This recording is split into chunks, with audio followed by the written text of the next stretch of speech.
तार्किक म्हणतो करे थोडं थोडं खाऊन आलो आणि मग दिवसभर राहिलो का नाही भेटलं तरी चालत.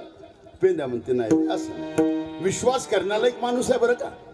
माणूस धोकेबाज नाहीये. माणूस कळला पाहिजे दादा. पेंद्याला कृष्ण कळला होता. तार्किक मग चुप राहिला. तार्किक म्हणते मग करायचं कसं त्यालाच विचारू ना. मग कृष्णाजवळ गेले म्हणे कृष्णा करे तू म्हणता याल तरी यारे लागे अवघे माझ्या मागे मागे आज देतो पोट भरी पुरे म्हणाल नाही नाही म्हणेपर्यंत तू देणार आहे तर याच्यासाठी नेमकं आम्हाला करायचं काय अभंगाचं हळू हळू चला हो हळू हळू चला हो हळू हळू चला हो हळू हळू चला हो हळू हळू चला हो हळू हळू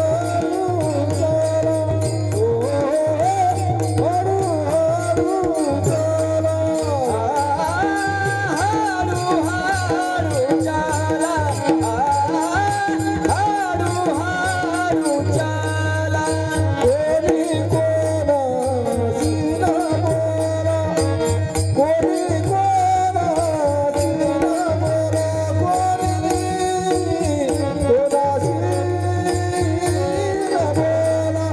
बोला ओ आज देतो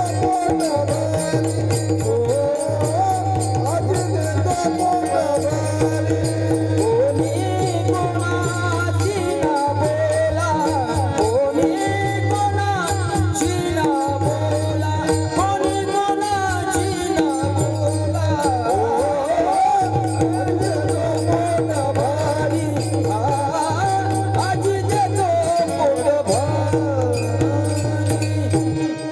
भगवंताने सांगितलं सर्व गोपांना राजे हो आपल्याला आजपासून चोरी करायची आहे.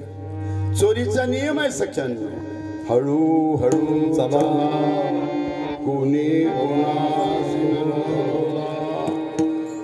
दोन गोष्टी आहे ठिकाणी. चोरी करणे म्हणजे प्रपंच आहे लक्षात ठेवा. प्रपंच हळूहळू करा आणि परमार्थ घाई न करा लक्षात ठेवा. आता तू म्हणाल महाराज हळूहळू प्रपंच कसं करायचं हो. बापाले पोरग झालं मोठं होईन की नाही काका. मोठं झालं तर शाळेत जाईन का नाही. शाळेत झालं तर होटावर मिशी येईन का नाही. होटावर मिशी झालं तर लग्न होईन का नाही. लग्न झालं तर पोट्ट होईन का नाही. आणि पोट्ट झालं तर लाता खाईन का नाही. हळूहळू संसार हळूहळू करा पण परमार्थ देवाची द्वारी वा क्षणभरी तिने मुक्तीचारी. प्रपंच घाई न करा क्षणोक्षणी हाची करावा विचार. करावया पार भवची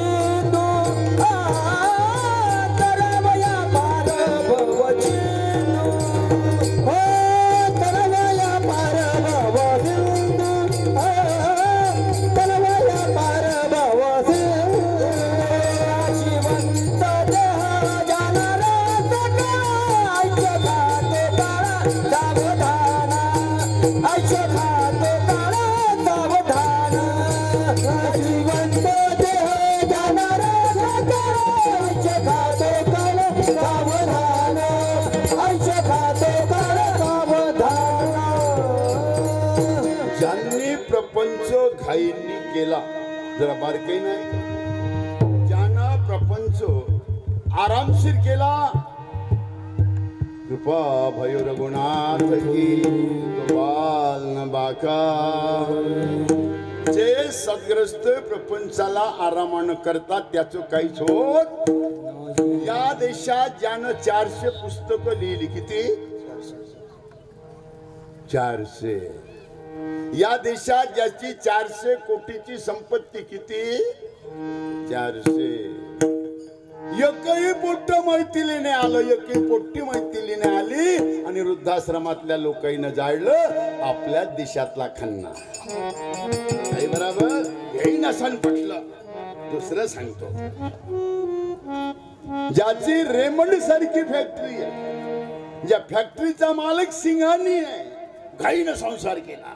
माय पोट्टे मोठे झाले पाहिजे कापल्याची मुंडकी कापत्याची मुंडकी टाके कंपनी लावते कंपनी कापल्याचा शेर मार त्याले गेर जशी त्या सिंगाने यानं पोराच्या नावानं कंपनी करून दिली दोन्ही पोट्टेनं लात मारून सिंगाने आले हाकलला ज्याची अरबो डॉलरची संपत्ती आहे संसार घाईनं केला ना तुकोबाने संसार आरामाने केला बरे झाले तेव्हा निघाले म्हणून दशा आली परिणाम काय झाला देवाला विमान घेऊन न्यायला जो संसार आरामाने करतो मागे पुढे उभा आणि आघात आणि जो संसार घाईना करतो समजून जाओ ह्याला तर खाल्ल्याशिवाय राहणार हा फरक आहे आणि हे समजावसाठी तो ते साहेबांना मा कीर्तन घे म्हणजे महाराज तुम्हाला कोणी लाता लावण्याची चिंताच नका करता नाव चिंध्य आहे काम फाटका आहे 2-4 जोडे खाऊन म्हणे या गावातून चाललं जायचं आपण कीर्तन असं करा का याला कळलंच पाहिजे विठाला विठाला